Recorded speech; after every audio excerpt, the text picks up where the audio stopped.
Kurseong station থেকে মাত্র 1 kilometre দূরে কার্বিয়া টি গার্ডেনের মধ্যে আমাদের এবারের হোমস্টে, নাম আমাইরাস হোমস্টে।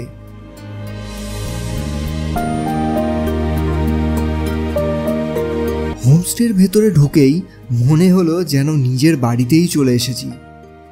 এর আগে যত হোমস্টেতে থেকেছি তার থেকে এই হোমস্টে একদমই আলাদা।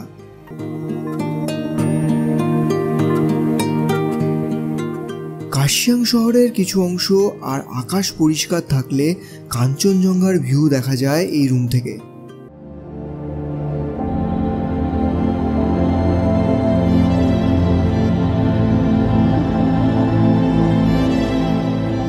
কার্শিয়াংয়ে শান্ত পরিবেশে দিন কাটানোর জন্য কার্বিয়া জায়গাটা আমার বেশ পছন্দের। মেন বাজার থেকে একটু দূরে হওয়ায় এখানে লোক কোলাহল বেশ কম।